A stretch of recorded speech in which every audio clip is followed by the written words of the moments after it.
Laura, I was going to ask you, like I said, I love the bridge analogy. So I did emotional regulation. And Yep. so what would you say we need to get to be safe on that bridge? Yeah. Um, yeah, so I love that.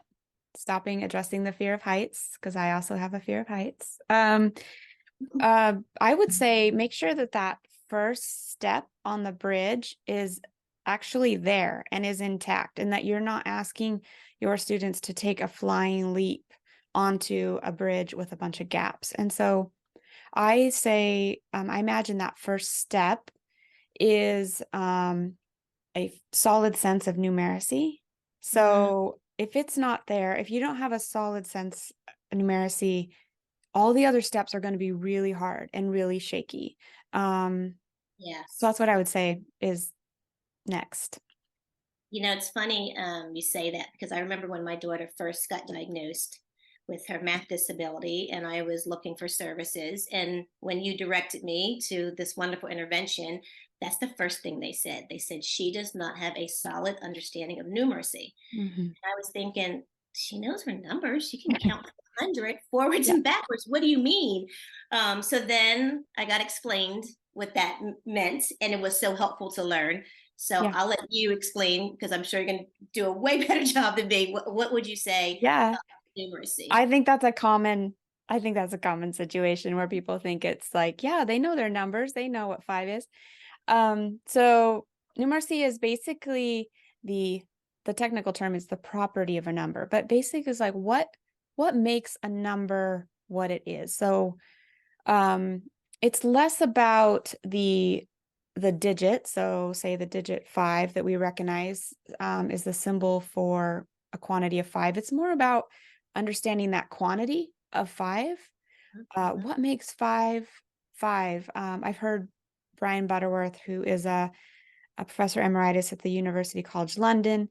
He studies math disabilities. He talks about what is fiveness. So just basic like what is fiveness, and how you understand that is you also understand the relationship between five and other numbers. So what's the relationship between five and six, or even five and 50?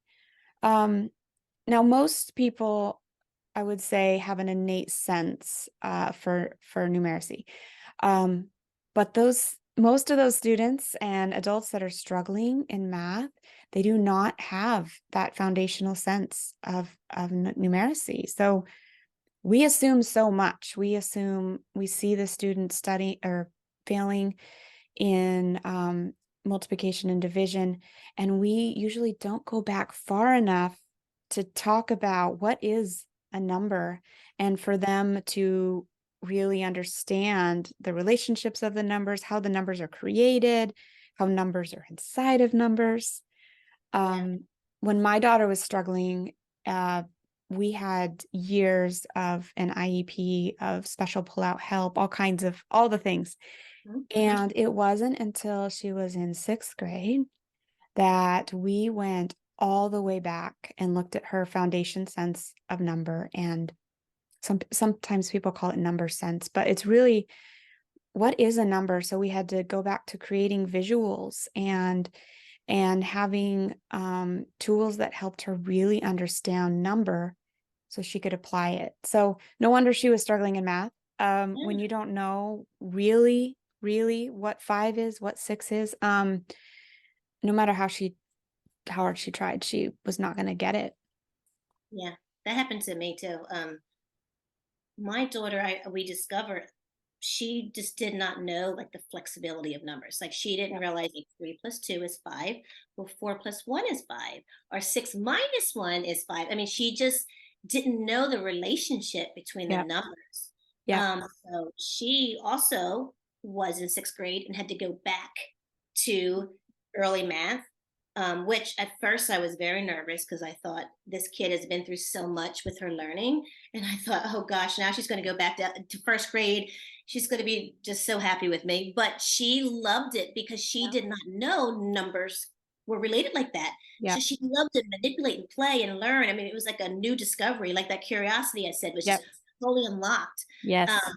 But had I not been introduced to the concept of knowing numeracy, we would have Mhm. just been having her memorize this fact, memorize that fact, Yeah. memorize this rule. So that unlocked such a part of her brain that needed to be unlocked in math. Yeah. And I would say too, like, you can't even attach numeracy. We often say, oh, do they go back to kindergarten level or first grade? It's actually something that's rarely specifically taught in school. So it's not even a grade level, but it is a absolutely foundation to any level, any grade level of math is Yeah, that. So I agree. I agree. That's a very important step.